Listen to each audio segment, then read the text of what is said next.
ശരി, സംസ്ഥാനത്ത് മഴ വീണ്ടും കനക്കുകയാണ്. ഇന്നിപ്പോൾ ഒരുമാതിരിപ്പെട്ട എല്ലാ ജില്ലകളിലും അലേർട്ടുകൾ നിലനിൽക്കുന്നുണ്ട്. അതുപോലെ തന്നെയാണ് നാളത്തെയും സാഹചര്യം. പ്രത്യേകിച്ച് നാളെ 5 ജില്ലകളിൽ റെഡ് അലേർട്ട് പ്രഖ്യാപിച്ചിട്ടുണ്ട്. വടക്കൻ കേരളത്തിൽ റെഡ് അലേർട്ടാണെന്ന് തന്നെ പറയാം. കാസർഗോഡ്, കണ്ണൂർ, വയനാട്, കോഴിക്കോട്, മലപ്പുറം ജില്ലകളിലേക്കാണ് ഇപ്പോൾ അതിതീവ്ര മഴയ്ക്കുള്ള മുന്നറിയിപ്പ് പ്രഖ്യാപിച്ചിരിക്കുന്നത്. 4 ജില്ലകളിൽ ഓറഞ്ച് അലേർട്ടാണ്. എറണാകുളം, ഇടുക്കി, തൃശൂർ, പാലക്കാട് ജില്ലകളിലാണ് നിലവിൽ ഓറഞ്ച് അലേർട്ട്. ഉയർന്ന തിരമാലയ്ക്ക് സാധ്യതയുള്ളതിനാൽ മത്സ്യത്തൊഴിലാളികൾക്കും ജാഗ്രതാ നിർദ്ദേശം നൽകിയിട്ടുണ്ട്. മീര മനോഹരനുണ്ട് നമുക്കിപ്പോൾ വിവരങ്ങളുമായി. മീര, ഇപ്പോൾ റെഡ് അലേർട്ടും ഓറഞ്ച് അലേർട്ടും യെല്ലോ അലേർട്ടും ഒക്കെയാണ് നാളെ. ഇതിനൊക്കെ പുറമെ ശക്തമായ തിരമാലയ്ക്കുള്ള സാധ്യത പ്രവചിച്ചിട്ടുണ്ട്. അതുപോലെ തന്നെ ഈ ജല കമ്മീഷൻ പ്രളയ സാധ്യതാ മുന്നറിയിപ്പ് നൽകിയിട്ടുണ്ട്. അപ്പോൾ എങ്ങനെയാണ് നാളത്തെ കാലാവസ്ഥാ വകുപ്പ് പ്രഖ്യാപിച്ചതനുസരിച്ചുള്ള ഒരു മഴ സാഹചര്യം? ആശങ്കപ്പെടേണ്ട എന്തെങ്കിലും കാര്യങ്ങളുണ്ടോ? പ്രത്യേക മുന്നൊരുക്കങ്ങൾ ഏതെങ്കിലും ജില്ലയിലുണ്ടോ? എങ്ങനെയാണ് വിവരങ്ങൾ?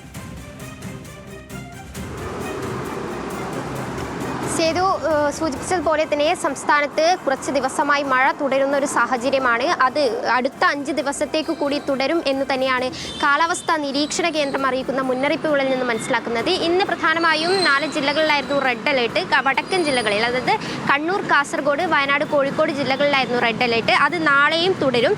കണ്ണൂർ, കാസർഗോഡ്, വയനാട്, കോഴിക്കോട് ഉൾപ്പെടെയുള്ള ജില്ലകളിൽ നാളെയും റെഡ് അലേർട്ടാണ്. അതുകൂടാതെ മറ്റു ജില്ലകളിൽ ഓറഞ്ച് അലേർട്ട് കൂടി പ്രഖ്യാപിച്ചിട്ടുണ്ട്.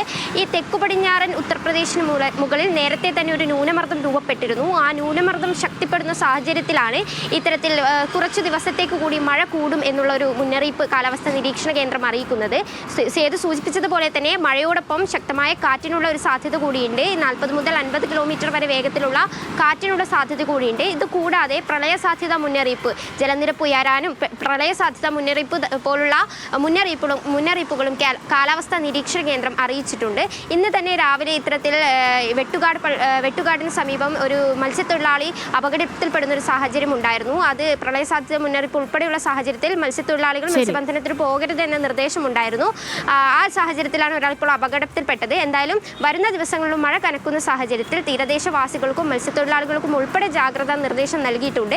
എന്തായാലും നാളെയും വടക്കൻ ജില്ലകളിൽ അതിതീവ്ര മഴ തന്നെ തുടരും.